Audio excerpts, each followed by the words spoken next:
And welcome to this special meeting of the Syracuse Planning Commission. Not on, buddy. Oh, no.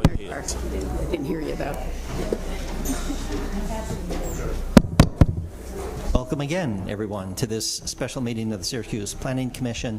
Just a reminder that we are here for one purpose only this evening, not to deal with any regular commission business, but instead to hear public comment on the proposed revisions to the Syracuse zoning ordinance, commonly known as Rezone Syracuse.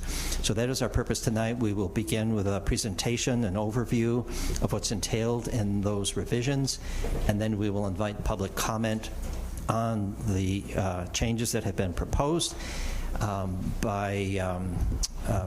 A way of proceeding this evening, we are asking everyone to limit their comments to 3 minutes, and we will have someone monitoring the clock on this point, and when your comments reach 2 minutes, you will get a warning signal from the timekeeper so that you can transition your comments to the final minute and then move on so that the next speaker can have the floor as well.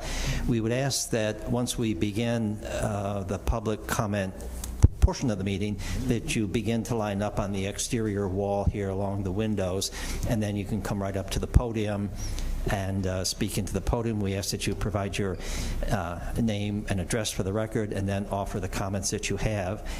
If you have comments written down, we gladly would accept written comments, and it might save you a few minutes, and we will read those comments that might be provided in writing.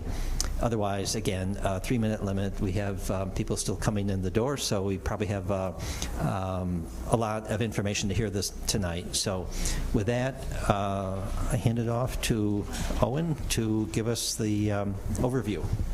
Oh, and before you do, if I can just interrupt with just another administrative note. Again, if you intend to speak tonight, I would ask that you fill out a 5x7 card and hold on to it. After you have spoken, you can drop it off at the front table here for our records. If you do have written comments, you can drop those off with your 5x7 card as well. And as Mr. Kulik pointed out, if you do not wish to speak but have written comments, you can drop them off as well. But if you are going to speak, please fill out a 5x7 card. And again, they are at the back of this table and outside of the doors on the table out there. Thank you. Thank you. Appreciate the opportunity to be before you tonight. Owen Kearney with the city's planning division, and maybe more relevant tonight, project lead on Rezone Syracuse since its inception. As I was preparing my notes, I have essentially a brief overview. I'd like to just generally talk through a series of events we took to get here, and just more broadly the project goals before we open it up to public comment. I thought that might help provide some context for those that aren't aware. I know many of you are. But the last time the City Planning Commission convened like this to consider a comprehensive new zoning ordinance was in the summer of 1967. Many years ago. A lot has changed since then, and while our zoning ordinance has seen updates, many updates along the way, there hasn't been a comprehensive update and revision to the city zoning ordinance. And zoning is land use regulation, guides investment and development in our city, and it's been a long time since we've been here, and we're excited to be before you tonight as part of the project team. As I said, much has changed, and our zoning really hasn't kept up with that change in a comprehensive way. Rezone Syracuse is that update and is before you and the public tonight for consideration. Rezone Syracuse consists of essentially two component parts. The first is a comprehensively revised and updated zoning ordinance that will update and replace the city's existing zoning regulations and procedures with new and revised land uses, zoning districts, standards, procedures in a new user-friendly format. The second part of Rezone Syracuse is a new zoning map that will update and replace the city's existing zoning map by introducing new districts consistent with the city's adopted land use plan, national best practices, and considerable public input.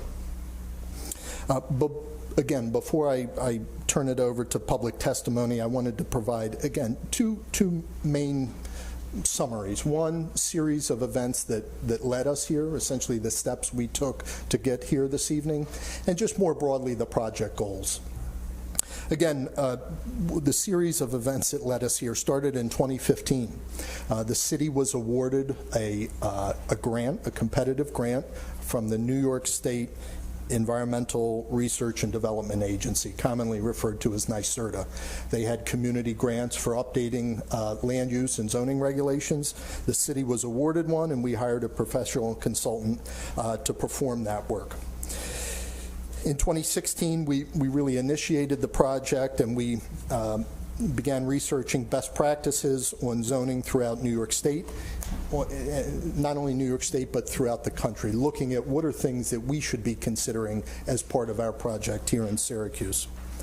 The project team developed an assessment report identifying what's working and what needs to be improved in the new ordinance, and presented this initial document to the public at that time. We also, in 2016, we also developed an annotated outline which proposed a new structure and content for the new city zoning ordinance, and presented this to the public.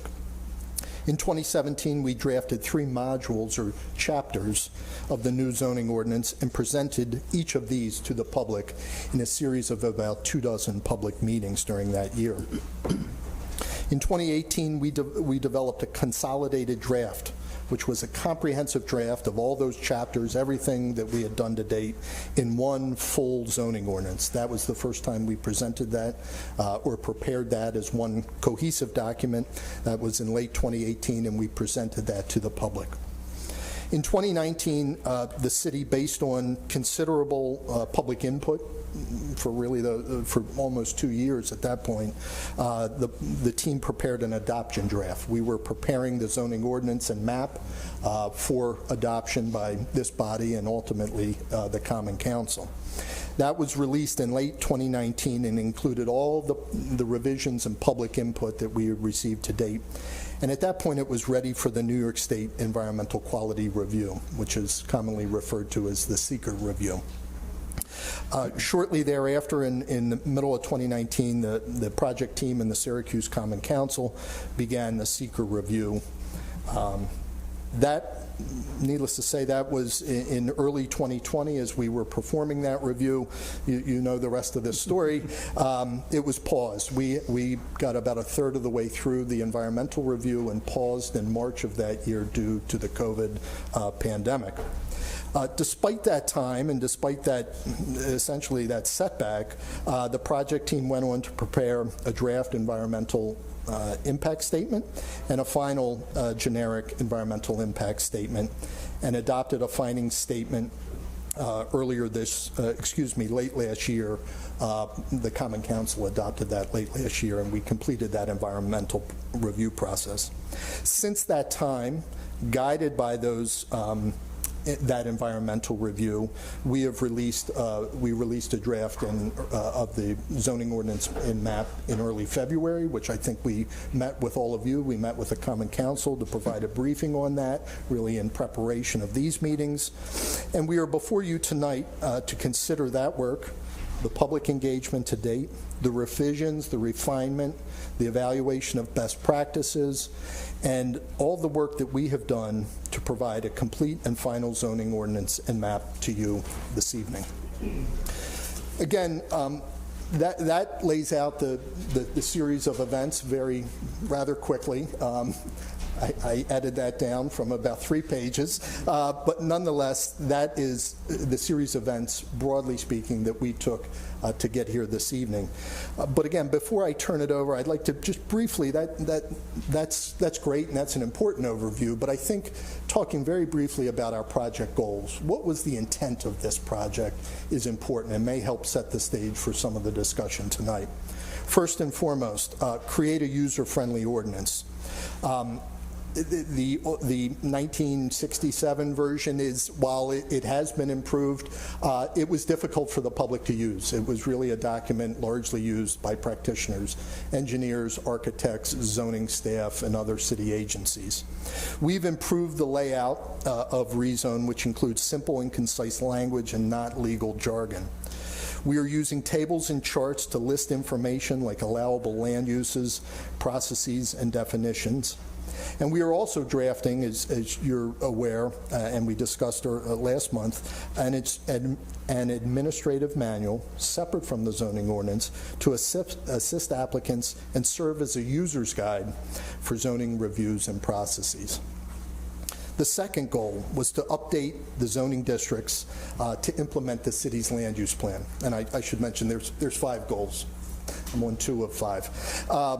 The second goal, again, updating the zoning districts to implement the city's land use plan, adopted land use plan.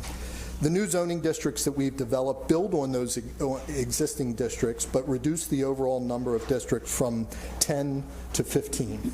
The current zoning ordinance is about 350 pages. Excuse me, the current zoning ordinance is about 350 pages. Rezone Syracuse is about 250 pages. It's more concise, it's leaner, and we feel easier to use. We've also developed new zoning districts that, again, implement the city's adopted land use plan. And these districts reflect current and anticipated market demands here in our community, both residential, mixed use, commercial, and industrial. The third goal, modernize land uses. That really gets back to my opening statement. The ordinance, many of the uses that were in there were no longer relevant. Some of the uses in there were no longer relevant, and some of the things that we do and use and or we know people are investing in or want to invest in our community aren't in the current zoning ordinance. So we've updated, we've modernized that list of allowable land uses. We've got family support facilities, community gardens, food and beverage retail, microbreweries, all sorts of things that we regularly use, attend, or participate in that are currently not in our zoning ordinance. We've also developed new accessory uses that will allow backyard hens, rabbits, and bee colonies in residential districts. You would be surprised. Many of the comments we received leading up to this meeting, there is a strong advocacy for these common uses, or increasingly common uses in our community. Again, updating that to reflect that desire in our community.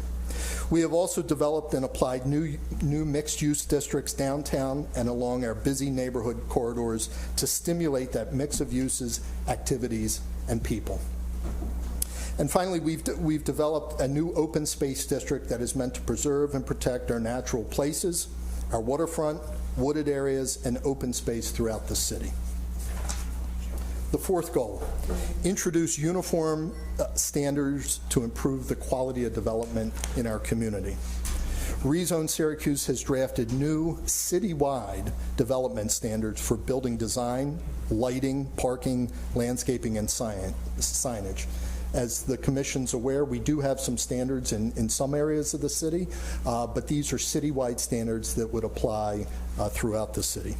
These new citywide standards are based on best practices and intend to help ensure more consistent decision-making during the development review process, which, as you can imagine, is important to not only small developers, large developers, but it's important that the Planning Commission and the Common Council can rely on that guidance, uniform and clear guidance from our zoning ordinance. These new site and building design standards also help improve compatibility between our residential districts and our mixed-use districts, which is common in every neighborhood throughout the city, whether you're on Westcott Street, James Street, Salina, Lodi, East and West Genesee, South Ave, South Salina, Valley Drive. Many of our commercial districts, there's housing or residential directly next to these districts. And these areas typically have uses that can, at times, conflict. We've developed new standards to reduce those conflicts. And finally, the rezone has considerably reduced parking requirements citywide and provides incentives for bike facilities, transit use, and on-street parking that do not exist in our current zoning ordinance. The fifth and final goal, streamline the development review procedures. As I've discussed, rezone has simplified and standardized many of the development review processes. This will allow zoning staff to make quicker administrative reviews and decisions on smaller projects, while larger, more comprehensive reviews and public hearings will be required for larger projects, essentially right-sizing the review process. Another notable change relative to the development review process is the new site plan review, which makes a distinction between major and minor reviews and replaces the current project site review process. This is a process that aligns with New York State procedures and will include a pre-application conference and sketch plan review before this body. Finally, rezone includes additional noticing requirements, specifically public noticing requirements, requiring applicants to post notice of projects on site to ensure public awareness and stimulate public participation in the development review process. Those were our goals. We feel that we've met those goals, and obviously happy to talk about them in more detail. But during the New York State environmental review process, one additional theme really presented itself very clearly, and something that we discussed at length and developed some procedures to help affect this, and that is housing. It became clear during that process that rezone needed to do more beyond the goals I just mentioned to positively affect housing in our community. Led by robust input and coordination from community advocates, common councilors, planning commission members, and the public, rezone includes additional measures to affect housing. The city is currently performing a citywide housing assessment, and we know that preliminary data indicates that we need to considerably improve our housing affordability, our housing conditions, and provide more housing types. Rezone includes regulations to do so. We've established the allowance for new accessory dwelling units in our residential districts and attached dwelling units, commonly referred to as row homes, throughout the city as new allowable uses, which will help provide more housing choices, which ultimately improves housing affordability. Rezone also includes provisions for mixed income development, a new land use that requires a percentage of the total number of dwelling units in development and redevelopment projects to be certified as affordable.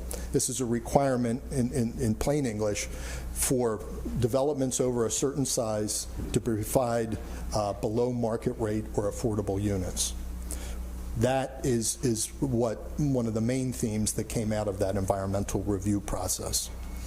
Considering all that, rezone has been a multi-year process with considerable public input and stakeholder engagement, with numerous revisions and refinements based on all of this constructive input.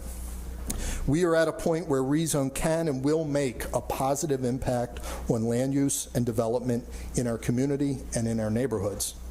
And so I'm before you tonight to respectfully submit this to the City Planning Commission this evening for consideration and a recommendation to the Common Council for adoption. Thank you for the time, and I'm happy to answer any questions.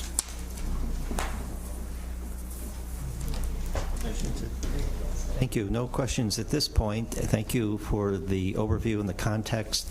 And more importantly, thank you for the work and all team members that brought us to this evening's public hearing. Thank you.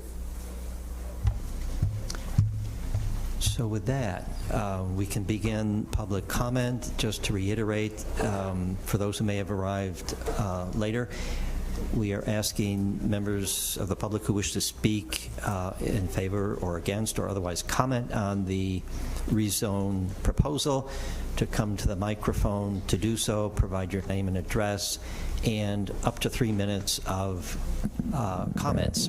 And our timekeeper will signify at the 2-minute mark that you're two-thirds of the way through your time allocation and can adjust your comments accordingly. So with that, let us begin. Where's the timekeeper? At the table in the center. I would ask that everyone keep the conversation to a minimum, if not zero. If you do need to converse, please step outside. Make sure your phones are silenced, and please respect the speaker at the podium. The timekeeper is at the table here. My name is Mary Salabrici. I live at 217 Cleveland Avenue on the north side of the city. A good friend of mine who's now over 95 years old still lives in the same north side house and on the same north side street where she was born. But back when she was a girl or even a young mother, the street was filled with mostly 2 or 3 family homes, and most of the people in those homes were her aunts and uncles and cousins. The street was her home and also her family. This was decent, affordable, multiple family housing available for her and her immigrant parents and her relatives. Now it's 100 years later, and as we all know, the city struggles with poverty, unemployment, and crime. People around me are working or trying to work, but incomes have shrunk, and affordable, not to mention decent housing, is an unreachable dream for many on the north side. Much of the housing on my friend's street, for example, has deteriorated. Many landlords are absentee. Many on the street are tenants who can't afford a home of their own, and many of their landlords are absentee. In fact, absentee landlords tend to be the rule. As the homes deteriorate, the landlords aren't around to fix what's wrong or care. And many of these tenants are struggling young families who belong to the 46% of Syracuse who make $35,000 or less and yet have to spend more than 30% of their income on rent. They couldn't afford to buy a single-family home if they wanted to, though they might be more than willing to be responsible tenants in a 2-family or a multiple-family unit that's safe and well-maintained, just like my 95-year-old friend. However, current zoning laws favor single-family homes to the exclusion of other models and thus become exclusionary to those on limited incomes. And that's why I believe rezone will help change. Rezone will help neighborhoods like mine where you'll find many renters, deteriorated housing, and sometimes as many as 3 or 4 convenience stores on one block, often centers of loitering, drug use, violence, and community decay. Through rezone, neighbors will be notified of any proposed business and allowed input on such endeavors, and this is really important to many of us. And very importantly, and finally, through rezone in north side neighborhoods where home ownership is so hard for so many, mixed income housing will allow for more flexibility of land and property use, more tenant protections, and more efforts to reduce lead poisoning. In short, given the deterioration that I and my neighbors on the north side have watched happen over the years, specifically the unfair and inequitable favoring of single-family homes over other affordable housing models, rezone is very, very long overdue. I support it 100%, and I encourage the Planning Commission to do so as well. Thank you. Thank you. Hi, Sam Gruber, 123 Clark Street. I support almost everything in rezone. I think it's a great initiative for the city, and most of the goals are long overdue. Greater density, but also greater affordability in housing. My one concern, and I'm not sure really how this is addressed in the current situation, is that my fear is the area where there's going to be the greatest development for new housing is actually not going to provide affordability. And that means there may be options for more types of housing on the east side where I live, but that the pricing of that housing will remain just as high as it is now or even higher. And that will follow the trends that we've seen in all of the new big housing developments on the east side and around University Hill. Market rate may not be really market rate. And I think this is something we have to look at, that changing land use may not actually bring about the affordability that we need. So we need to have a whole package of other incentives and requirements to provide affordable housing. Duplexes are great, 4-unit houses are great, things that keep in scale. Those were the historic models in this city, as the previous speaker said. But we can see that when market rates are high, developers may come in and demolish, build new housing, and have more units, but they'll sell them just as high as the previous units to make profit rather than to make adequate housing for the needy people in the city. So generally, I support rezone, but I think this is a concern that we have to look at very carefully going forward. Thank you.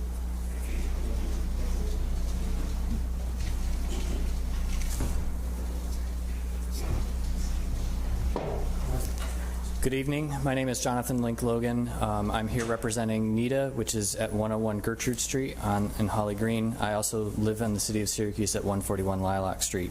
I'm here tonight to speak in support of the proposed rezone project. I've been involved with it since the beginning back in 2015, so it's great to be standing here and hopefully see it get across the finish line. I wanted to touch on two things that I think in our work at NIDA, seeing this come to fruition would really help. One, a couple of people have already spoken about this, and Owen hit on it as well, but the provisions for more affordable housing and more housing options in the city of Syracuse. We have two housing counselors who are consistently working with folks who are trying to find options for their families to live in, safe, affordable housing, and quality housing, and the options are few and far between, and I believe that what's proposed in rezone will help build more of that in our city and make that accessible. The other thing that I wanted to touch on is that in our work at NIDA, we have come across a number of different instances throughout the years where parcels are zoned for two different uses, even though it's one parcel, and that makes it very complicated for even the most experienced and well-versed developers to try and figure out that process. And so I feel that between the new map that's going to address a lot of those issues, as well as the new code that will provide a more straightforward and accessible way for developers of all ranges and experiences to understand and to work through that process, I think that will make it a much more equitable and level playing field, and allow people who perhaps may have historically felt intimidated by the development process in the city of Syracuse to get into the game, which I think will help address a number of the other issues that we've been touching on. So I think that it's long overdue to get this across the finish line, and I encourage you to do that. Thank you. Thank you.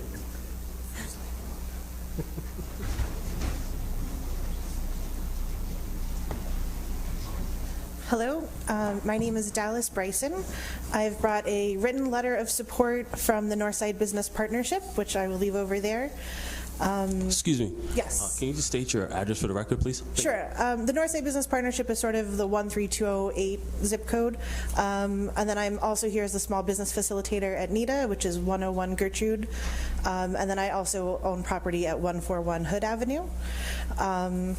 And so as the small business facilitator for NIDA, I work with a lot of businesses, and as previously mentioned, the language in the current zoning is very inaccessible for small developers who don't have a professional architect, on call to consult with them at any time, or lawyers and engineers.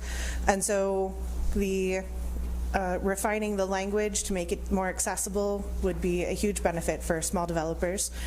And as a homeowner, I'm thrilled to see the city updating a lot of other systems for paying taxes and water bills, and zoning seems like a no-brainer to bring that into the 21st century. But I think the best example of why this should be updated is many years ago when I was managing a property. They wanted to have an event at the property, and so I went to permits to get a permit for the event, and they said, "Are you zoned to have this kind of event?" And I said, "I don't know. How do we find out?" And I went up to zoning, and they consulted a digital record and a printed record, and then they voted. And lucky for me, 2 to 1, it came out in my favor, and we were allowed to get the permit and have the event. But I'm not sure that's how the zoning process is supposed to work. So I'm very optimistic that more clarity in zoning will result in more clarity in permits and a smoother process for business owners, building owners, the whole system. So thank you very much. I support the rezone.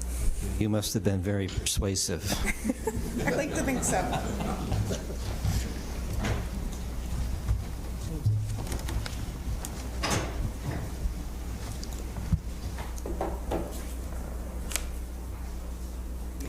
Good evening. My name is Stacy Maris. I'm an attorney with Costello, Cooney & Fearon.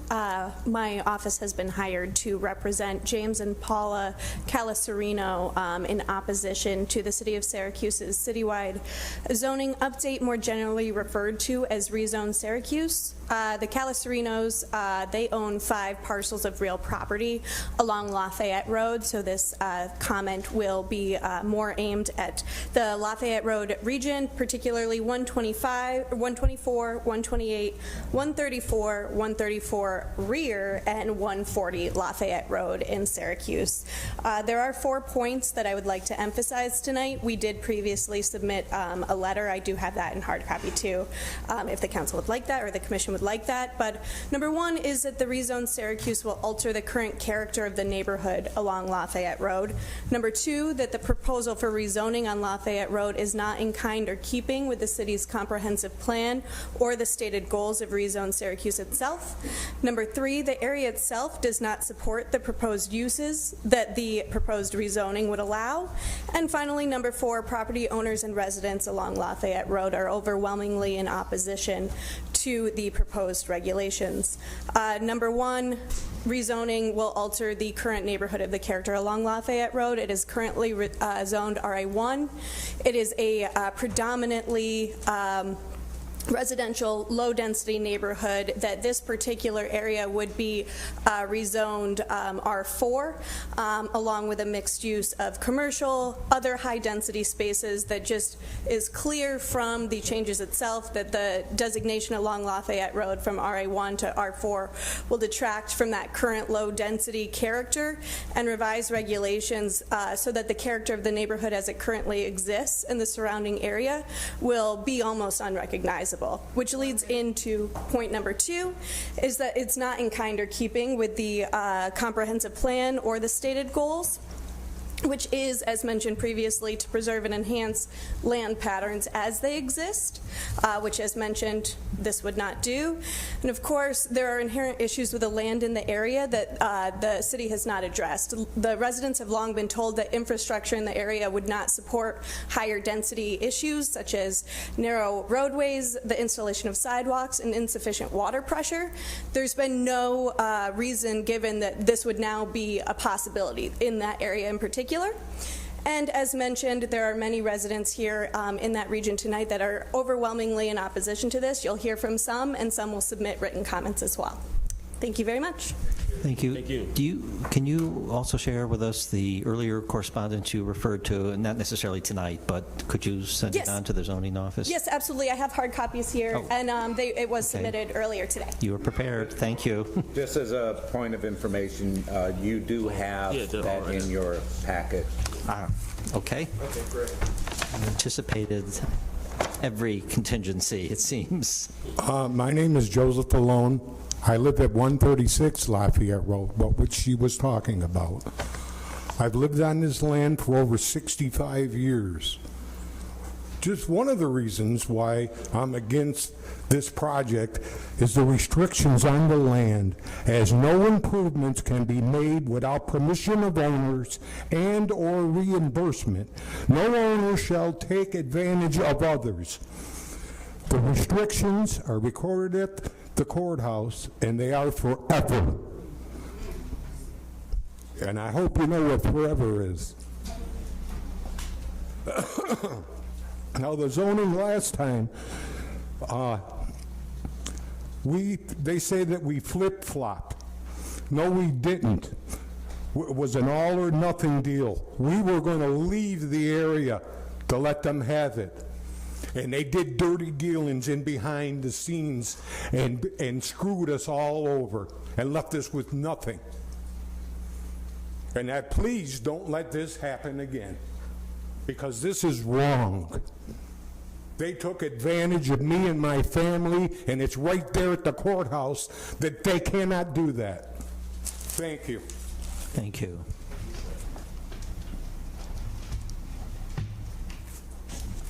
Good afternoon. My name's Peter McCarthy. I live on Cumberland Avenue on the east side, and I represent the CNY Solidarity Coalition, which was founded after the 2016 election with an interest in social justice and protecting marginalized and impoverished groups. We've been working closely with a lot of organizations at the national, state, and local level. And over several years, we've worked very closely with New York Civil Liberties Union here in Syracuse and the statewide organization. And we've learned that NYCLU has consistently been deeply involved in the community. Some of our members have been door knocking with NYCLU for years. They've been working on issues like police reform and accountability, like the 81 community grid, and on housing and the rezone project. You have a letter from NYCLU with some specific recommendations, and I'd like to support those recommendations. That there be a racial impact analysis of the plan, and their letters go into some detail about why this is necessary. And although a lot of what's in rezone, we appreciate the work very much, it's needed to be done, it doesn't go far enough to protect racial equity in the city and make up for things that have happened over the last 60 or so years. So racial impact analysis. Second, to require inclusive zoning across the city. And third, to extend the comment period and hold public information sessions. So we strongly support those three recommendations. One more comment I'd like to make. For almost 50 years, I've been a tenant, contractor, homeowner, small landlord. Somebody's got to make codes do their job. They don't. Drive-by inspections should not exist. I suspect this is not your problem, but somebody's got to pay attention to that. I've been told it's fixed, and it's not. Thank you. Thank you.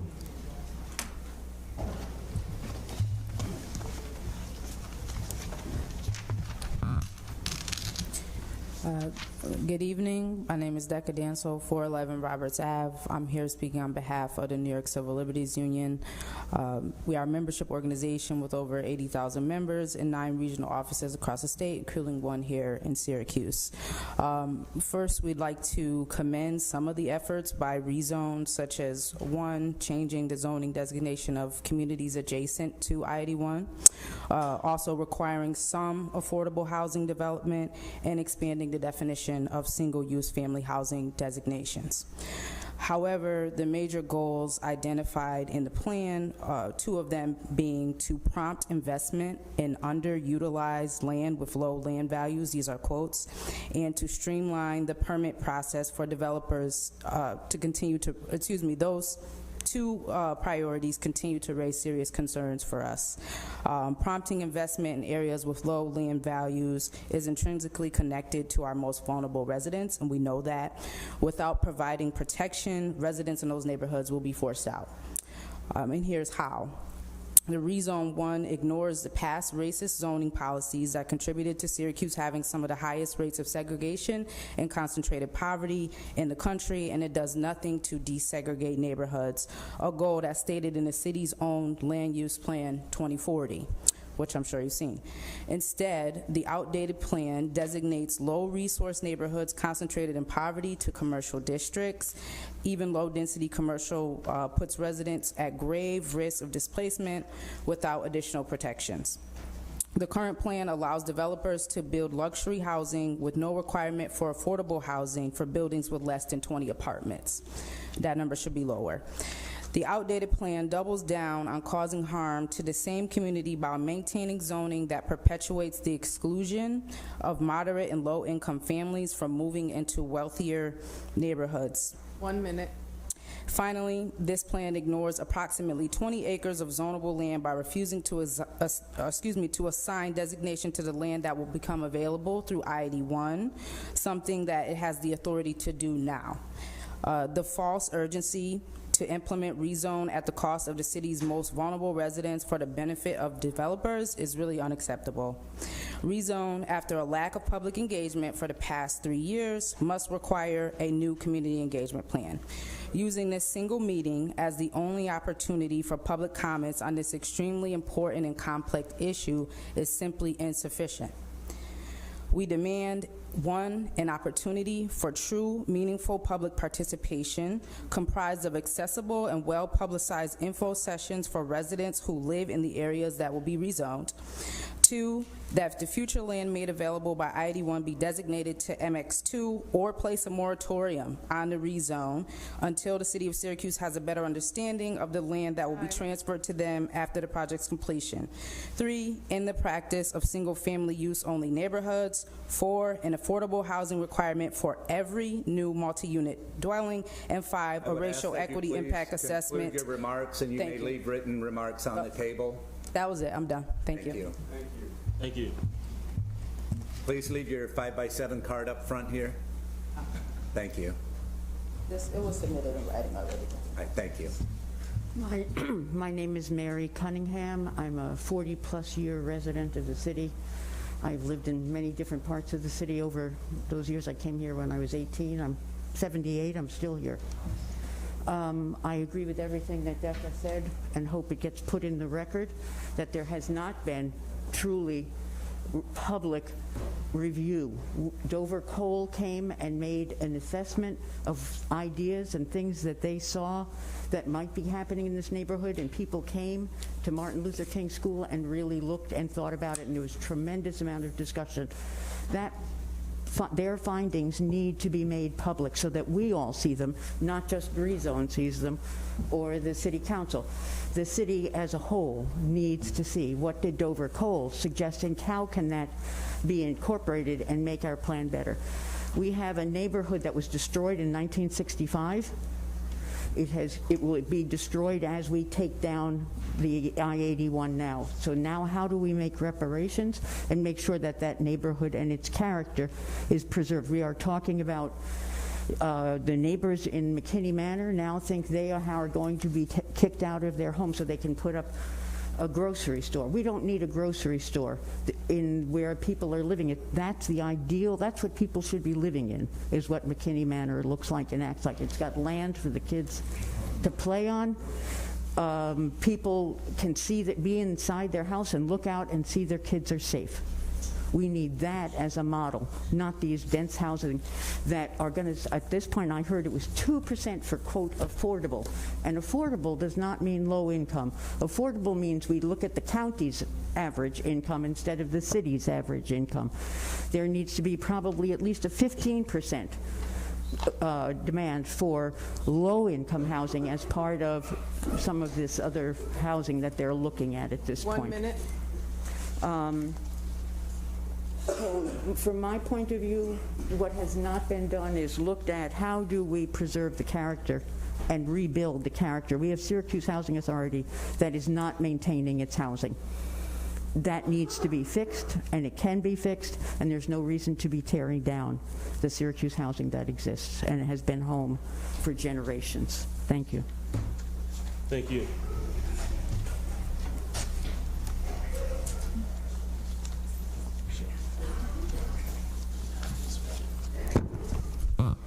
Good evening. My name is Heather Schroeder. I'm here representing the Downtown Committee of Syracuse, located at 115 West Fayette Street, 13202. And I'll be reading prepared comments. The launch of the rezone process in 2016 was exciting news for the development community. The current mix of 8 different zoning districts within downtown's nearly 80 blocks caused confusion and complicated the development process. Of particular interest to the staff of the Downtown Committee was the news that all parcels downtown would be assigned to one zoning district. As the center of the city, downtown would be afforded the highest density zoning designation. This shift to a single high-density downtown zoning district is important for several reasons. Number one, redevelopment. developers looking at investing downtown would immediately know that all parcels between I-81, I-690, Onondaga Creek, and Adams Street, also known as the Central Business District, would permit the tallest buildings and the greatest mix of residential, retail, and office development within the city. Parties interested in building downtown would know from the outset what type of development was allowed, rather than the current experience of parsing through 8 different zoning districts, each with its own set of restrictions and limitations. The second major reason is tax productivity. Based on an assessment of land value performed by Joe Minicozy at Urban 3 in 2014, downtown utilizes 1.6% of the city's total land area, but produces 9.5% of the city's property taxes. The reason downtown is so tax productive is because of the multiple layers of activity permitted on downtown parcels. Maximizing development opportunities on each of downtown's parcels maximizes the city's potential tax revenue from both sales tax and property tax. Downtown is made up of 76 blocks exactly. On the current draft map for rezone, 72 of those blocks are slated for MX5 zoning. Only 4 blocks have a different zoning designation. 1 minute. One of those other blocks, a light industrial parcel next to the railroad, is slated to stay light industrial after rezone. The proposed zoning for the other 3 blocks doesn't really make sense. 3 blocks in the northeastern section of downtown, which I've highlighted on your maps, have been excluded from the MX5 zone. I'll wrap this up by saying we absolutely support rezone, with the exception that all of downtown Syracuse should be considered the highest density possible development of MX5. So we request that change prior to passage. Thank you very much. Thank you.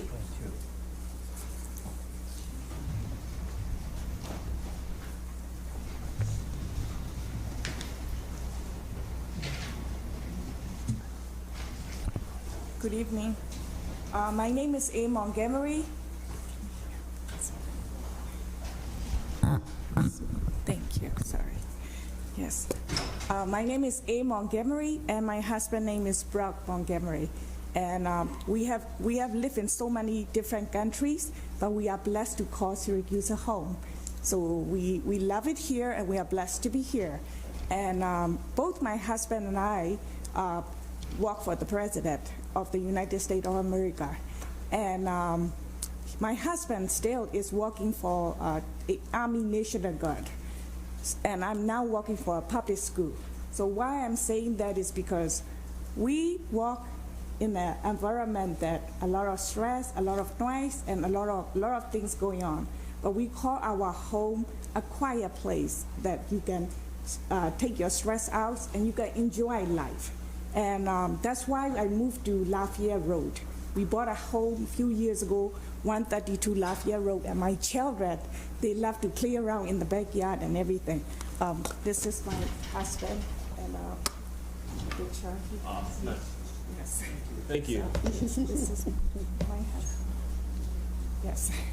So the reason I'm here is when we bought our home in there, I feel safe, and the road, even though the road is really narrow and there's no sidewalks and stuff, my kids can run around in the front yard and backyard, crime-free and safe. And we only have a few residents in that tiny little road, in Lafayette Road.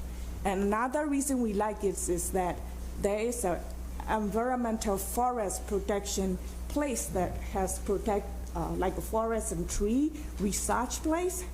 So for me, that street is a dream place to live, to keep my children grow up, nice and safe, tiny little road that nobody would be interested to do anything in there. So that's why we moved there. Yes. So my request to you is, we are not here to crush any other people's dream or anything. But in our street in particular, 132 Lafayette Road, is tiny little street that there should not be any big buildings or anything going on that is going to jeopardize everything. And it's just not an ideal place that if you drive by and come down, that's not the area for rezoning or changing into a busy apartment or a complex going on. So that's why I'm here. And again, we are blessed to be in Syracuse, and we love to call Syracuse a home. So. Thank you. Thank you.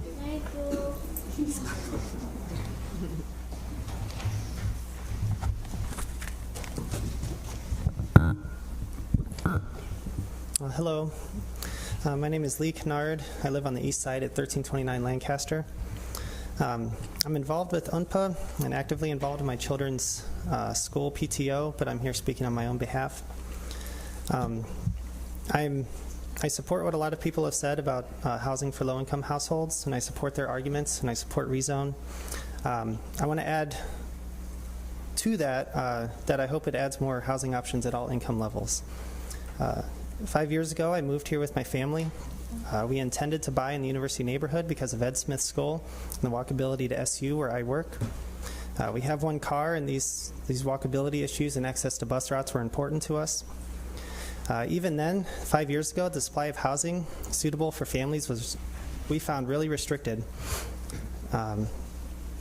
Already, houses were being sold over asking, multiple offers, and that was 5 years ago. It's gotten a lot worse, as all of us know.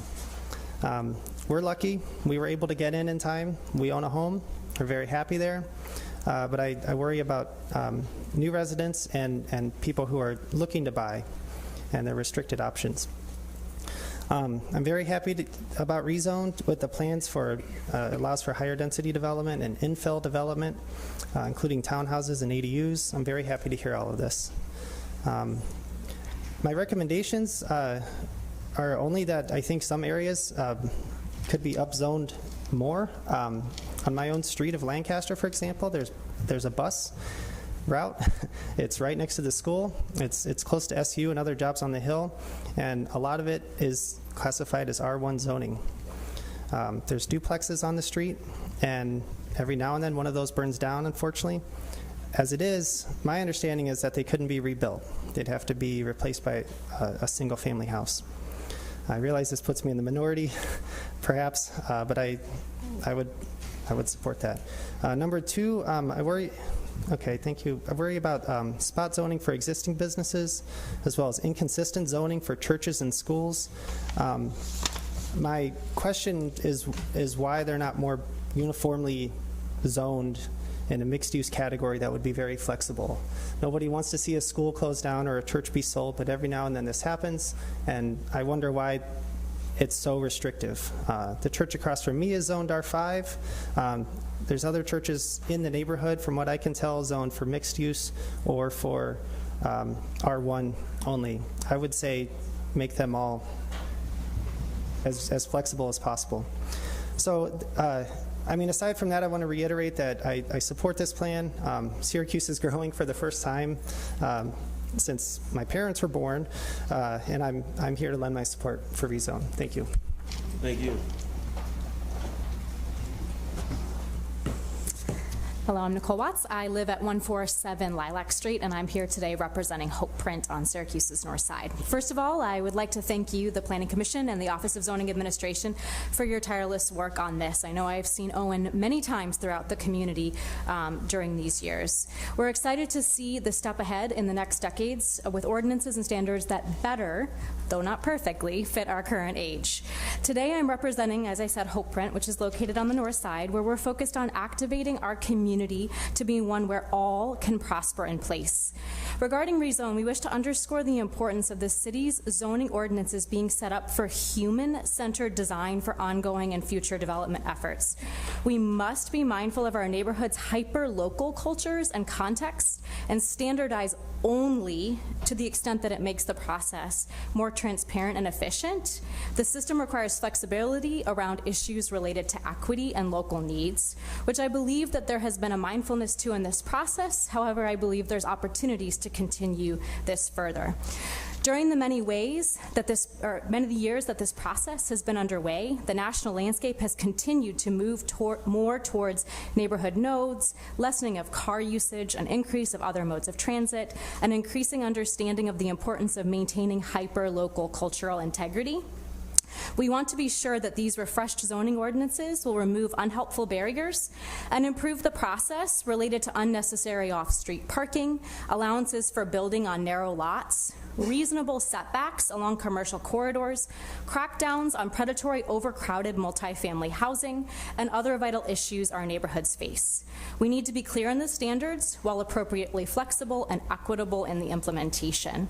And I also want to echo some of those who have spoke before me in regards to the need to ensure that affordable housing is a key part of putting this into process. And I affirm the forwarding of this. I'm here to affirm it. However, I would like to make that contingent upon there being a set review period for community engagement to happen in a much more culturally informed and linguistically accessible and culturally accessible manner than has been able to happen, especially in light of the pandemic, and that we ought to do this on a regular basis to continue to refresh and update our zoning rules and ordinances to best meet the needs of our community, especially the most vulnerable. Thank you. Thank you.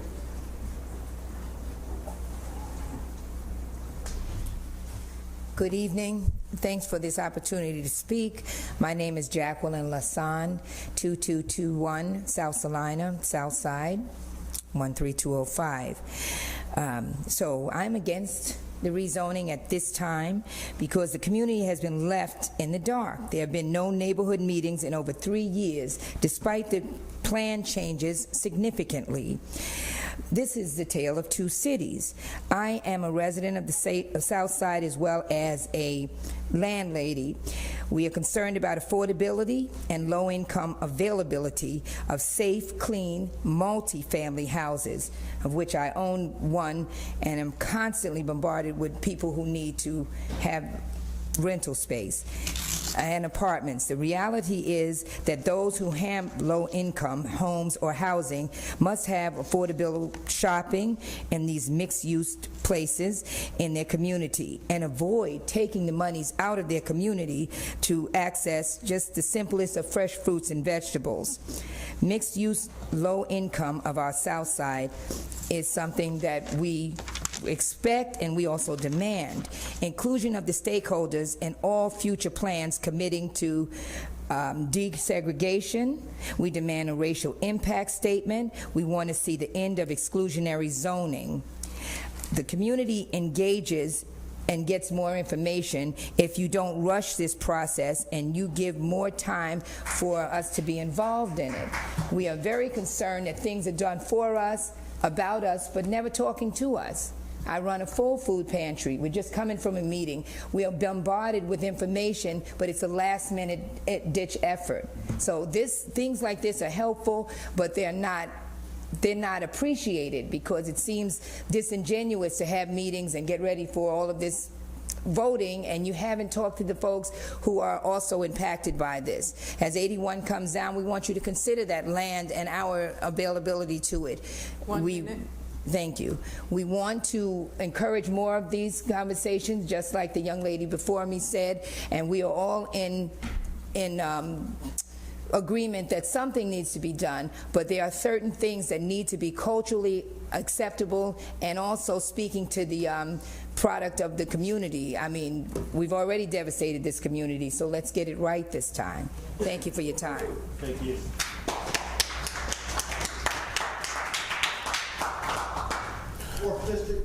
Good afternoon. My name is Hassan Bloodworth, 1606 South Salina Street, Syracuse, New York, 13205. I'm a community activist, community leader, also happen to be running for 4th District Common Councilor. At this time, I'm not for this rezoning. My concerns are how will it benefit our community and the people that was already disenfranchised and displaced already. We can go back to the 15th Ward 70 years ago, and we know the history of that. And so this land, instead of being promised to the city after I-81's coming down, why isn't it being promised to those that were affected by this, affected most by this? So why isn't it coming back to our people? Why isn't it coming back to people that look like me? Why isn't it coming back to the people in that community? And those are some of my main concerns. People around that area like me who lives on South Salina and Kennedy are going to be affected when that I-81 comes down. So those people should be first in line given opportunities to develop businesses, to build homes or do whatever with that land. It shouldn't be designated to the city.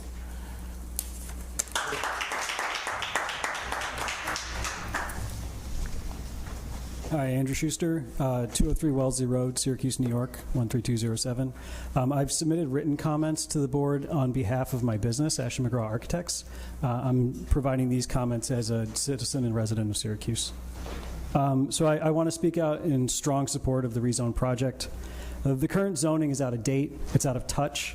It reflects the legacy of urban renewal and exclusive zoning, and it's highly segregated by use, economy, and keeps people far away from their jobs. It requires waivers for simple, common sense development approaches. It's difficult to navigate, and only people with really deep knowledge of the current system are really able to get anything done in the city. The current zoning discourages the best kind of development, and it provides too much risk for smart developers to come in here and do things that are very obviously easy to get done in other places.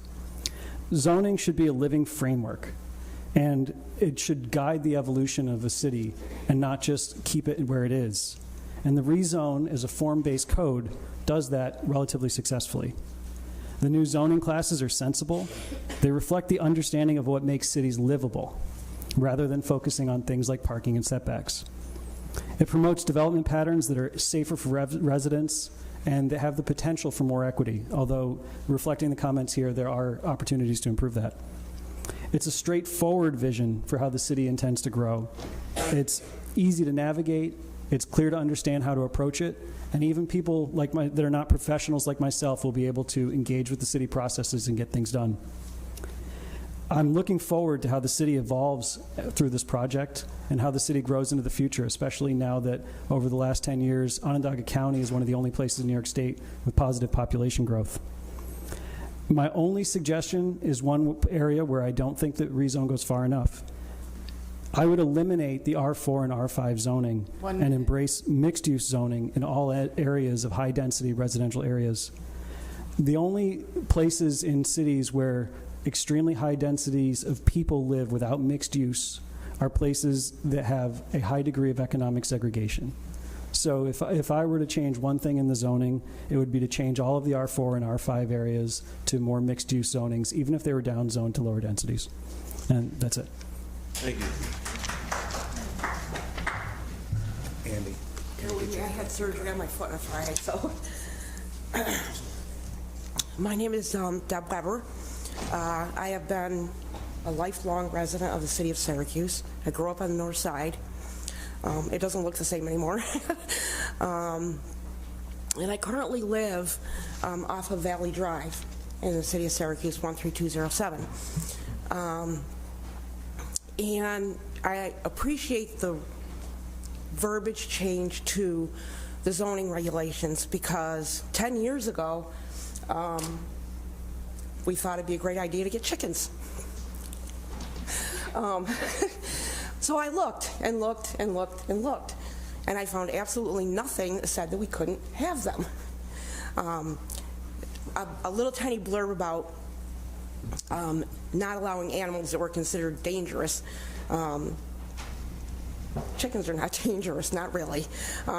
Roosters, I could say yes, maybe. And according to the zoning regulations, it's not allowed, and it shouldn't be. They're loud, and they can be dangerous. They have a protective streak, and so they would go after other people that were coming into the yard that weren't supposed to be there. So we got chickens for eggs only. And they all have their own unique personalities, and unfortunately, one of my neighbors found out that wasn't supposed to have chickens, so she called codes on us. This was pre-COVID. I was told, rezone Syracuse is going to happen. Don't worry about it.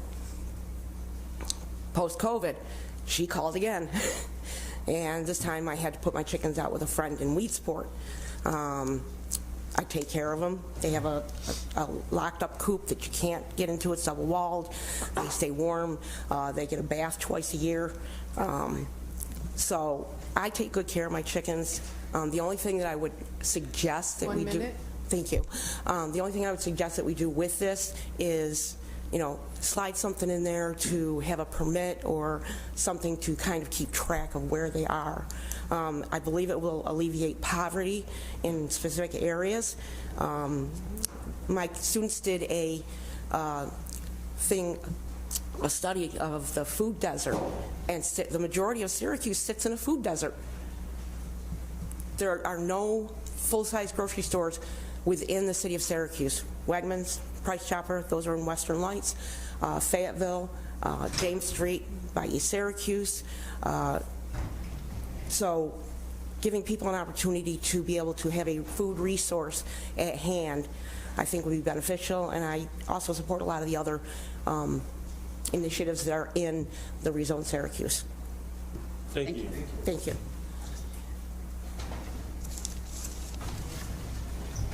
Hello, I'm Maura Ackerman. I live at 168 Westminster Avenue, and I'm here on behalf of the Syracuse Onondaga Food Systems Alliance, also known as SOFSA. I'm joined today by my colleague and our community partner, Rhonda Vesey, who you'll hear from next. Over the past 100 years, the city of Syracuse has grown and changed significantly, all while its zoning policies have remained mostly stagnant. In order for Syracuse to achieve its aspirations and represent the interests of all residents, policies of the past must be subject to consideration and adjusted to better serve our communities. Rezone Syracuse provides the opportunity to address past harms while prioritizing the health and quality of life of all Syracuse residents. The passage of this ordinance will be a critical step towards enhancing Syracuse's existing land use regulations and practices. The new zoning rules have the potential to improve Syracuse's food system, particularly for marginalized communities. On behalf of the hundreds of members of SOFSA, we applaud the City Planning Division and the many individuals who have contributed to the formulation of the new ordinance currently under consideration. Rezone would not have come to life without the tireless labor of the dedicated team of planners, the crucial community meetings, and the extensive consultation with experts and organizations. Thanks to these efforts, our city has invested in a meaningful and lasting policy change that will guide municipal land use for decades to come. We want to celebrate the inclusion of two key changes in particular that are focused on enhancing agricultural opportunity within the city's boundaries. One is updated allowances for community gardens and urban agriculture that will support both residential and commercial food production within the city.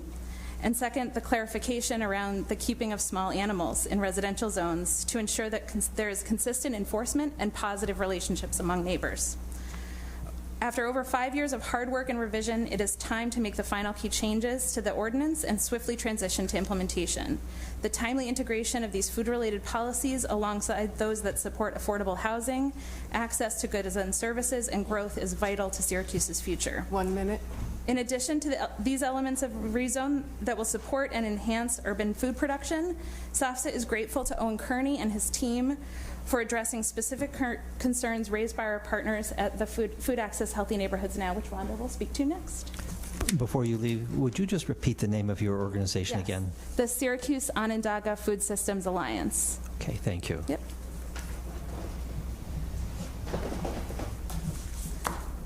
Thank you, Maura, and thank you, Planning Commission committee members, for the opportunity to speak with you this evening on behalf of my community, the Valley South Side. My name is Rhonda Vesey. I live at 117 Seneca Drive in the Valley.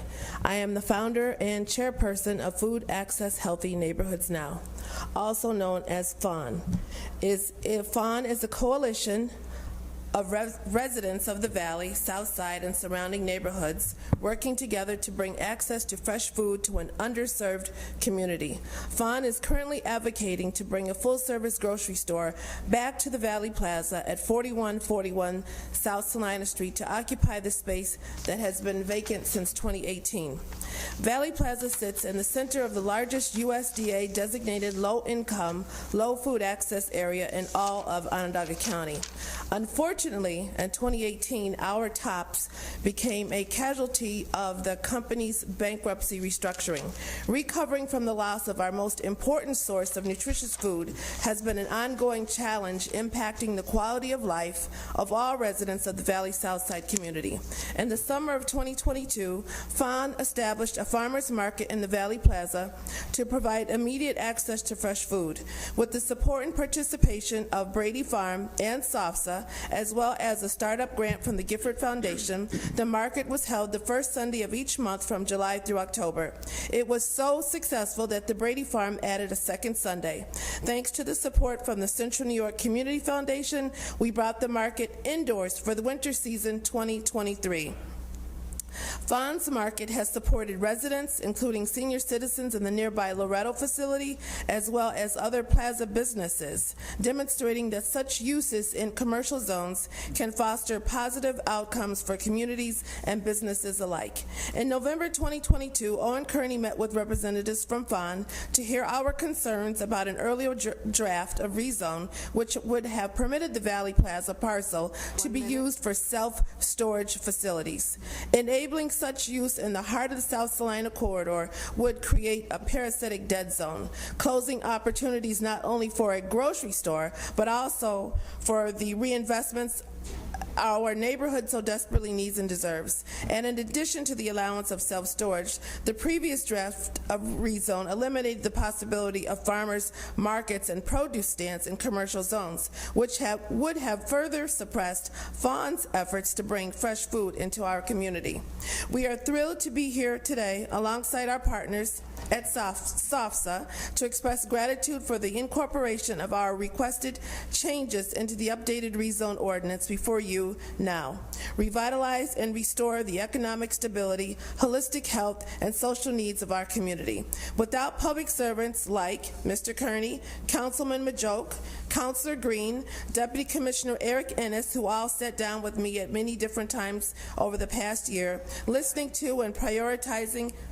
I'm sorry, your time's up.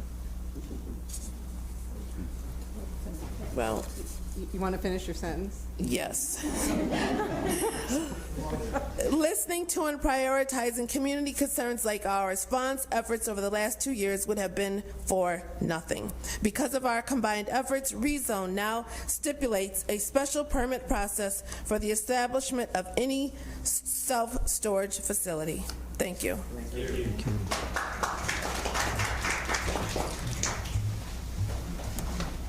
My name is Lisa Warnicki, I'm at 256 Greenwood. I'm here representing only myself. I've lived here for 35 years.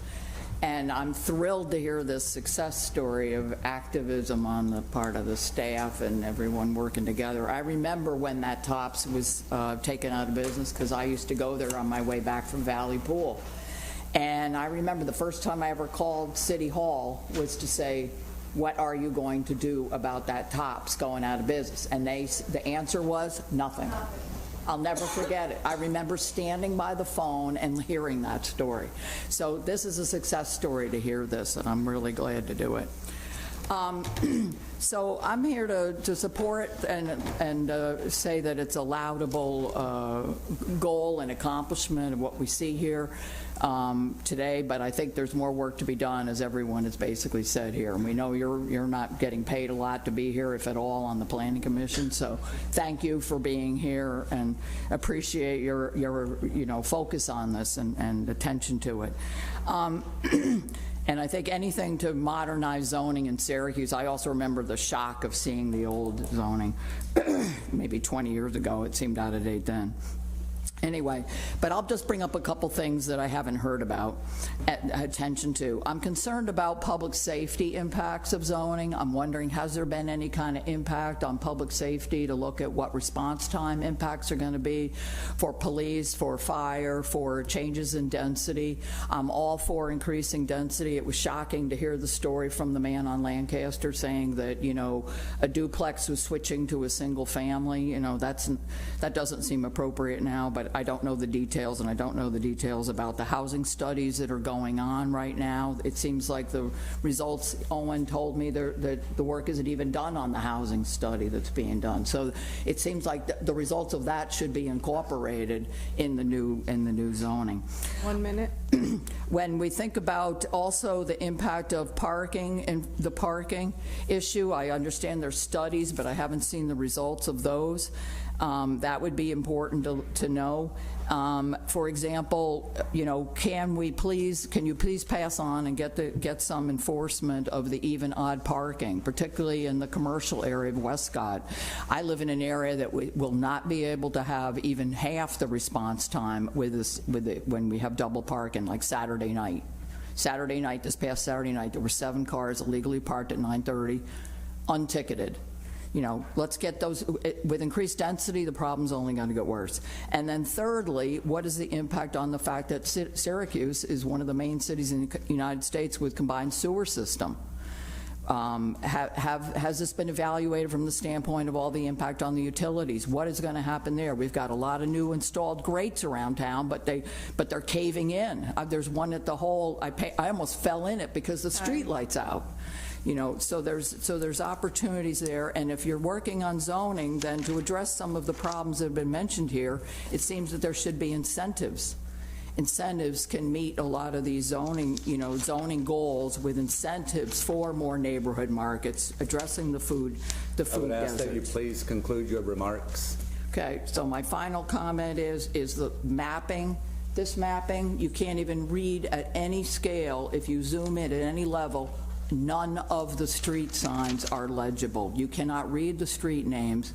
All of us have challenged, you know, so it's time to take advantage of the new SOCPA, supposedly is having new software April 1st with better GIS and mapping capability.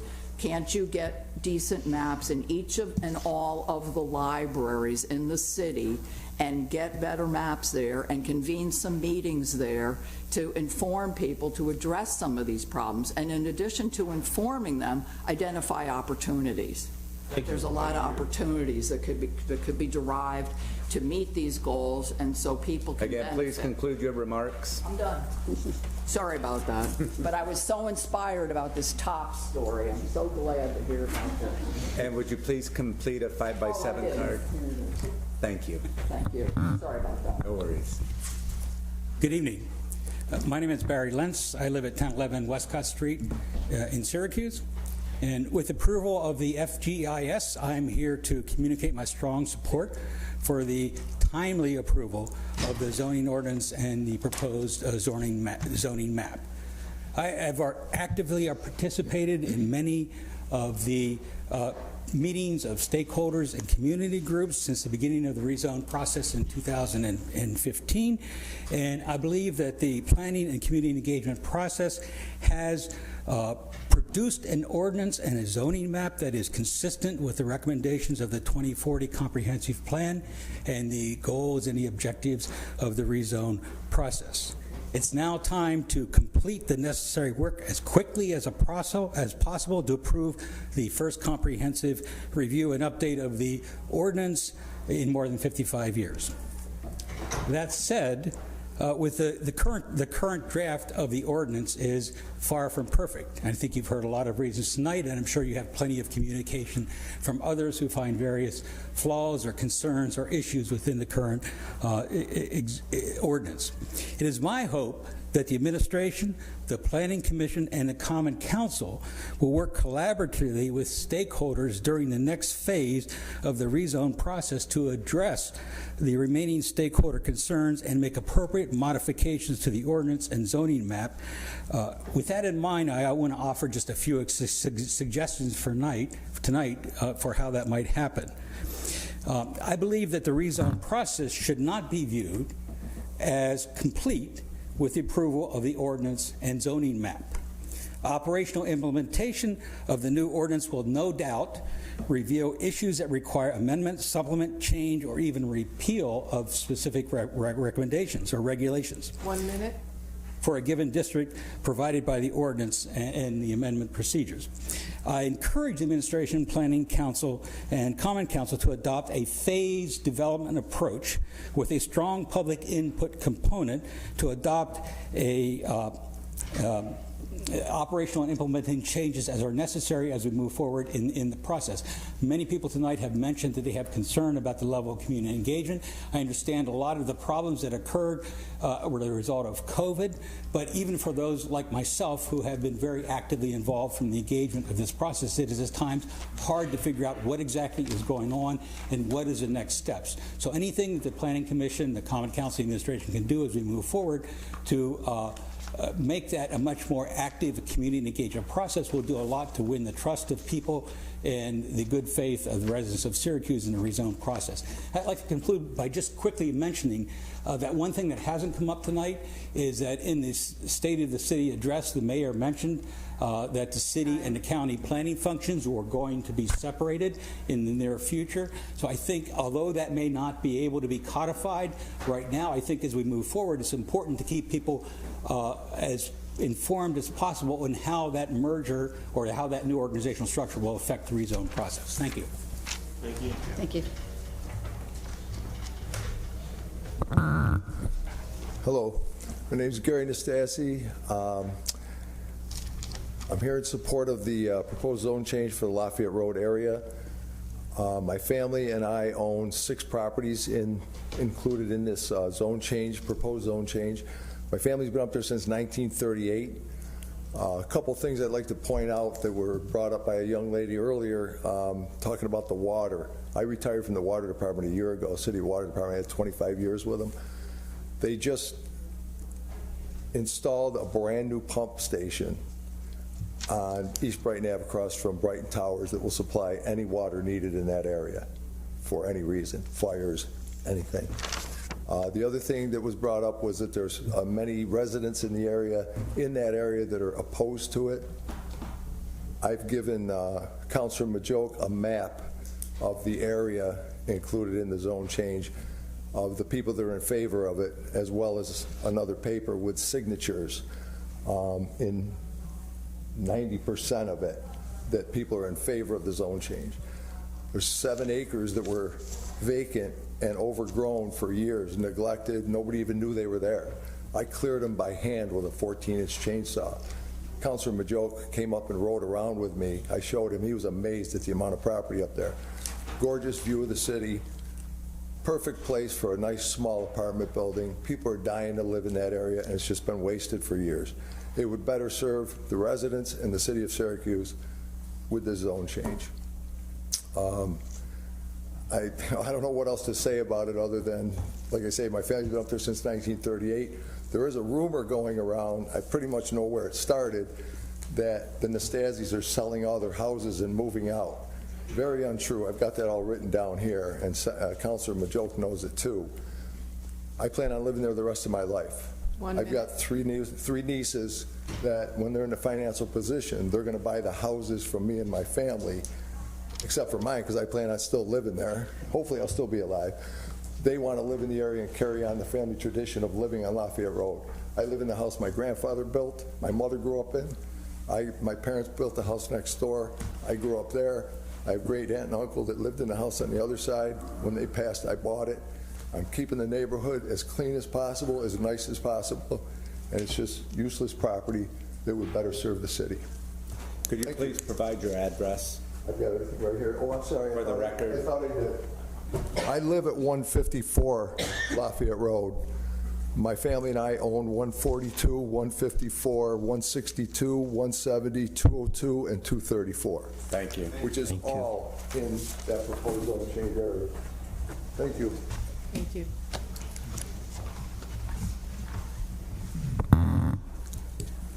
My name is Aggie Lane, and I live at 340 Midland Avenue on the south side. And I was a little stymied by this card where it said for or against. So I checked against because I wanted to speak about what I think needs to be done. So I've been involved going to those community meetings way back. But I just want to echo what you've already heard, that a racial equity impact statement assessment needs to be done I've been going to the housing assessment, some subcommittee, because I'm part of Urban Jobs Task Force, and it's something like an employment subcommittee on the housing assessment. And what is talked there is really a lot about income and poverty. But race doesn't come up. And to me, it feels a little unsettling, because racism has been part of the country and the city. So Urban Jobs Task Force did a racial equity impact statement around I-81 construction jobs. Took us a good year. We interviewed people from the very top, mayor, county exec, all the way down to people on the ground, and talked about racial equity in terms of jobs. So I think, and then we got a lot of data. And then we wrote a report. It's 150 pages. But Andrew Kroom, who's a lawyer at Legal Services of CNY, actually spearheaded that. What it helped us do is figure out what we need to do to interrupt the racism that was going on around jobs. And I think that if you do something like that, you start asking yourself, what do we need to do? Maybe you've got to be careful about having a zone that's only for single, excludes duplexes and things like that. So I checked against, but I'm really hoping you do one of those racial equity impact statements before you vote and really consider racism in Syracuse. Thanks. Thank you. Thank you.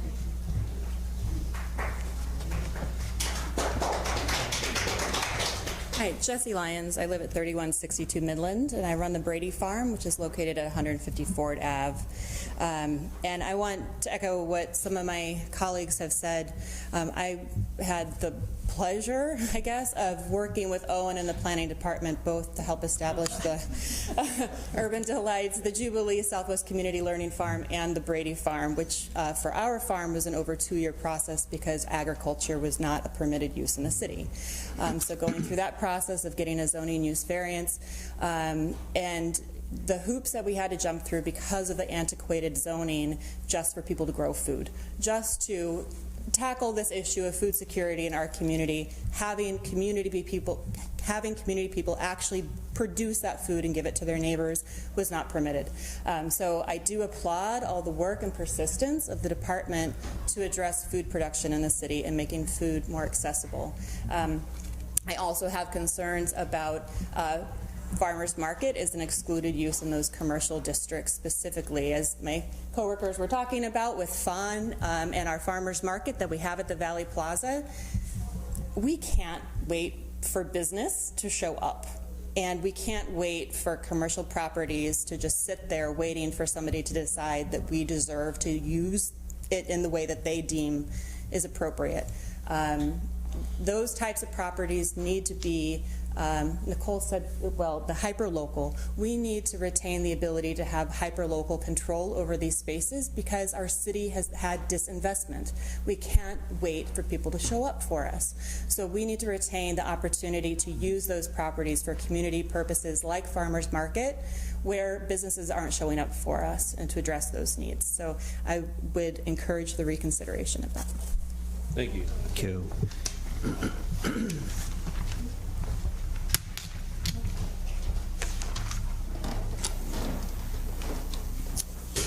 Kathy Stribley, 316 Monticello Drive North. I've been involved in this process from the beginning as well in the community. And I just heard about the Lafayette Road situation because my attention is all over the place in many other areas. And I just want to make a comment on that. I've been up here so many times on the pressure at the Seneca Turnpike East Brighton Avenue intersection. And when I heard about this and I looked at the map, I went, oh my gosh, we've got a huge traffic problem up there already. We've got all these pressures in that area. I've been calling for a study on that intersection for years. And then when I saw that, I just went, I need more time for comments because I haven't had time to make comments on that. But my comments tonight are not focused on that, but on some things. Now, there's some things in rezone I like, and some parts of it I think are great, and other parts that I think need some more work. As regards the commercial zone, we did speak. I'm a member of FON. I'm also with the FON SOFSA group, and we got the mini storage out or into the special permit area. But now we have the warehouse coming into Valley Plaza. We have the Valley Plaza owner using portions of it for a warehouse. Now, this is illegal under the current zoning, but he's doing it anyway. Under the rezone, it's allowed. So if he wants to go to warehousing, we will end up with warehouse and not mini storage and not a grocery store. So we still have a problem there in that this is allowed in the CM category. And I just bring up, it's embedded in a residential neighborhood, it's accessible, it's a transit-oriented place. 1 minute. Also bring up that there's 100% impervious surface allowed in the CM category. I think that's an outdated standard. It's what we have now. There's minimal landscape and parking lot islands included in the ordinance. I just want to comment on the review procedures that are being migrated to the Common Council. I'm concerned about it. I've been up here for many, many years. It's nice to have a semi-professional or professional and impartial hearing here, and if we go to the Common Council for so many things, I think we're going to politicize things all throughout the city. We just had a recent situation where a Common Councilor tried to change zoning for an owner, for the benefit of an owner, and without any residential input. And I'm afraid about where we're going with that. The other comment I just had to make quickly, there's no provision for revoking a use variance. We have a situation in the valley where a use variance was violated with the deforestation of an entire neighborhood, and it has adversely affected the entire neighborhood, and there's no provision for the revocation of a use variance. There's provision for revocation of a special permit, and that is allowed, I believe, under state law to have the revocation of a use permit. So I thank you. Thank you. Thank you. Thank you for providing the written statement as well.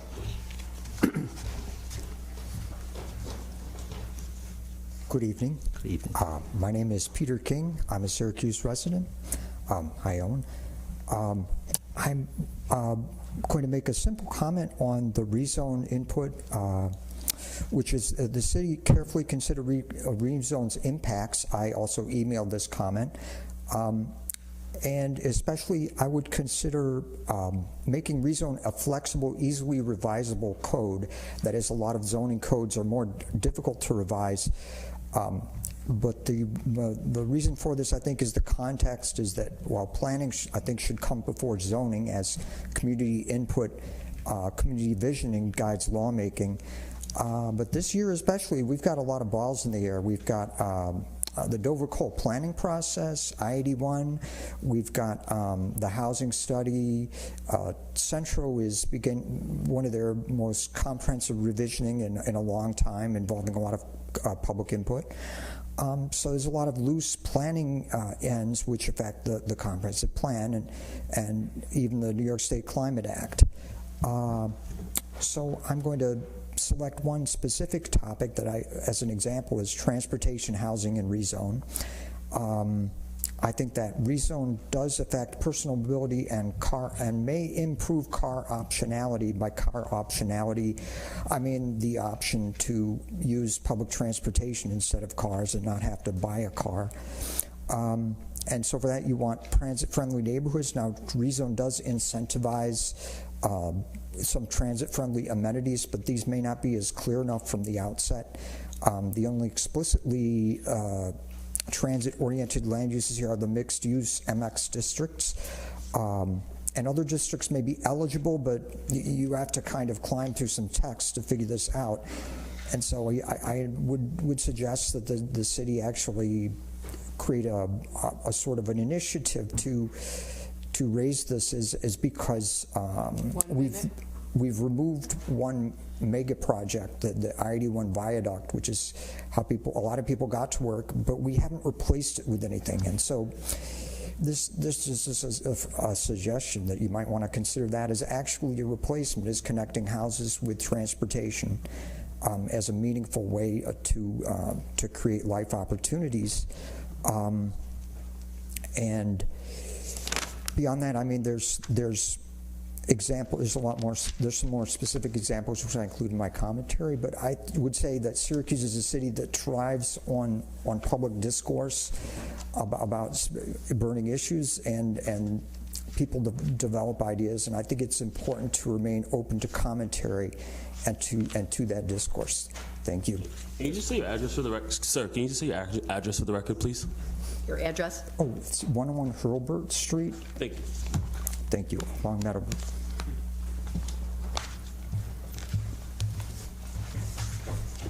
Good afternoon, or good evening. My name is Alfonso Davis. I live at 414 Brookford Road on the east side, but I was born in the projects.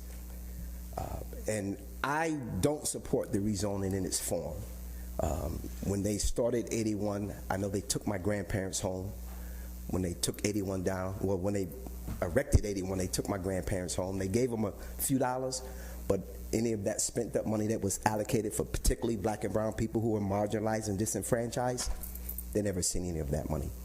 I really enjoyed her comments. What's your name, sweetheart? No, behind you.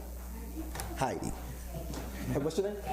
Aggie, because Aggie said something that was critical, and I heard it a couple of times. The racial impact. Syracuse is the 7th racist city in the United States of America. The 7th racist city in the United States of America. And it's really about political will.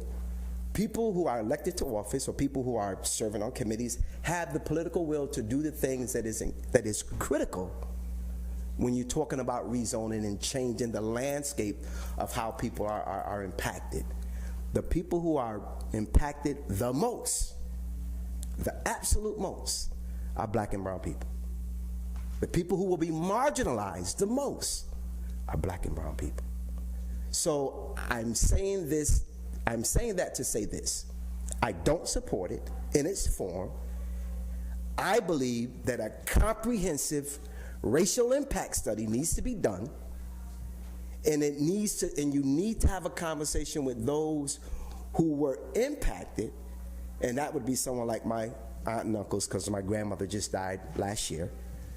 But those individuals who were impacted in a way, and they lost resources, and was never able to recoup them.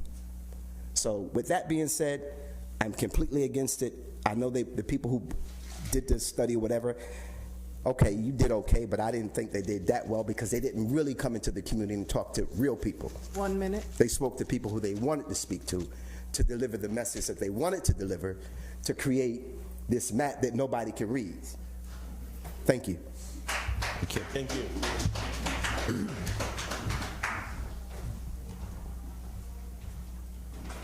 Well, my name is Mark Cooney. I live at 226 Milburn Drive, Syracuse. I've been a lifelong resident of the city.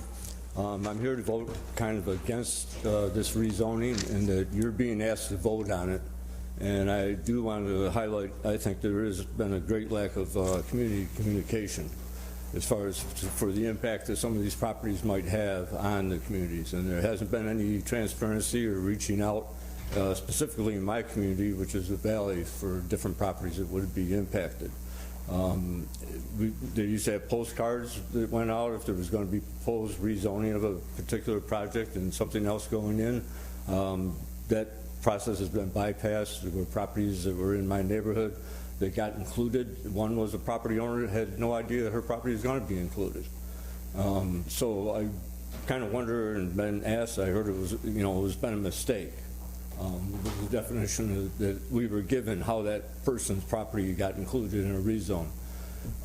It would not even been noticed if it hadn't been for somebody paying attention to the map. And I do also agree with that map being poorly presented on the internet website, that it isn't able to enlarge.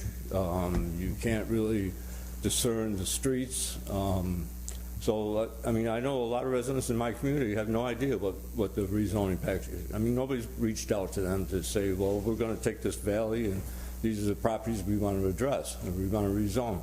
So I think that lack of communication needs to be addressed before you're expected to vote on something that's going to impact. I mean, I heard all this talk about stakeholders.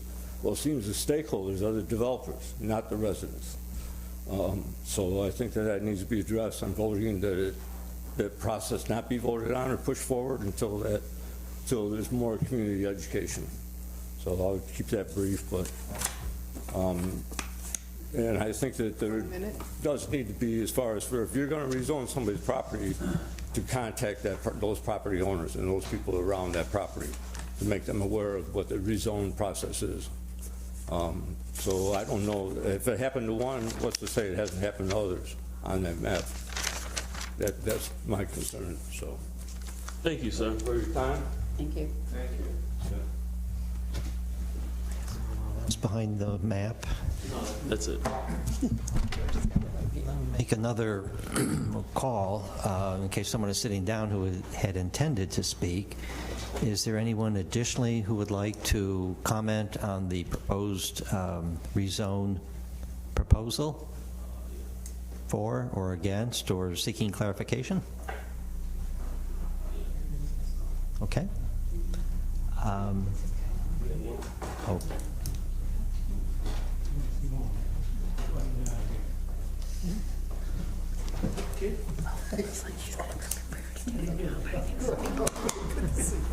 Are you speaking? Oh, I know. I mean, Owen looks like he wants to say something. Thanks for coming by. He wants to, but he doesn't have his. If I could just make. Yes, certainly, and a comment in terms of process for the commission. On my count, I think there were 28 people who took the time to speak tonight to offer input on this. Additionally, we have a stack of input that came by letter through the Postal Service or by email that were on our desk when we arrived that we need to read and digest. And my sense is we probably want to keep this hearing open, but if there's some immediate responses or comments in relation to comments provided tonight, that would be welcome. But also, you might want to be digesting some of the content that we heard tonight, and at our next meeting, perhaps elaborate even more. But certainly for tonight, please have the floor. Do you have any comments, Sue? Yes, thank you. We will respond to, we took detailed notes, and we intend to respond to all the comments, the questions, the concerns, the support raised, and we'll provide that to you and to the public prior to your next meeting. Just briefly wanted to read into the record some of the same letters that you have received. Hanover Real Estate Development has submitted a letter of support. Huber Brewer has submitted a letter of support. NIDA has submitted a letter of support. The Greater Syracuse Land Bank has submitted a letter of support. Central New York American Institute of Architects has submitted a letter of support. The LaHinch Group has submitted a letter of support. A property owner at 1641 East Genesee Street, Laura, has submitted a letter of support.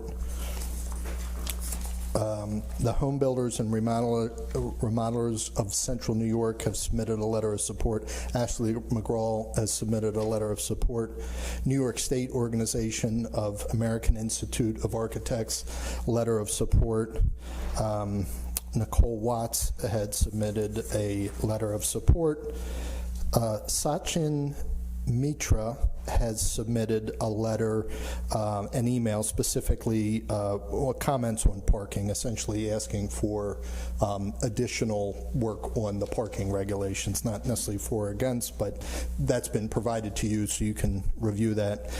Center State, a local Corporation for Economic Opportunity in the city of Syracuse in the region has submitted a letter of support.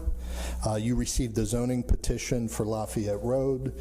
You also heard from them, both for and against, this evening. And Chuck Ladd has submitted previous comments and questions. He had drafted them in 2018. He had resubmitted them again tonight, really in the same format. So just wanted to read them into the record for the benefit of the audience and obviously for you. Just very briefly, a couple points. As I said, we'll provide detailed responses to all those 28 comments. I also recorded 28. But a couple things I just wanted to point out. Currently, the city has no affordable housing regulations, and we have drafted a series of incentives and requirements in zoning. We have no zoning-based affordable housing requirements. And so we are taking a first step in rezone with those incentives and those requirements. We can always go further. This is a place to begin. We know housing is a critical issue, and I do want to point out for the benefit of the room that the affordable housing requirements are new. They're an important measure. We've had strong support throughout the community for them, not only residents, but in the development community also. So understanding that this is an important, providing quality affordable housing is going to be critical, and rezone begins to do that. So I surely don't dispute the fact that you could always go further, but this is a place to begin. Regarding the I-81 land, we heard about I-81 a little bit. That's obviously a very big project that's on people's mind, but it's separate and distinct, albeit related to zoning in Syracuse. Some of the land, some of the comments we heard was regarding the availability of land with the construction of I-81. There will be land that the New York State currently owns that may be made available for redevelopment. That's currently highway right-of-way, and that can't be zoned. It's not a city zoning parcel. It's not a city-controlled parcel. And it cannot, it's just not something that we can zone, residential, mixed use, commercial, or otherwise. It's not a zoning, it's not a parcel, it's highway right away, and it's just the same way if we can't zone the land that 690 occupies, we can't zone this land, despite the need to look at that closely as it becomes available with the construction of I-81. And then finally, a couple people noted, I know Andrew Schuster and Barry just mentioned this theme, and I'll end with this. This is not the end. This is the beginning. This is a place that we have drafted some much needed improvements to our zoning, but it's surely not the end of the ongoing revisions and refinements of zoning in Syracuse. It cannot be left to another 50 years. This is something that the project team has committed to doing, reviewing this on an annual basis. I've talked to some counselors about this recently, and particularly with a new ordinance, it's a lot easier to change something. It's easier to fix a new car than an old car. A new ordinance is a little bit easier to improve, to take a step back, to take a step forward. And so I would ask you that while there are a variety of points where we could do more, go further, we've made huge improvements with the zoning, and I would ask you to consider those improvements with the understanding that this is an ongoing process, one that has been mentioned the city intends to, with the structural changes in the zoning office, to have greater control over, and it is something that I think very simply put will be an ongoing process and not simply we're done and we'll see in another decade. We understand that this is not it, and we ask for your support to get it across the finish line. Thank you. Thank you, and we look forward to you joining us at our next meeting. I have a question. I have a question for Owen.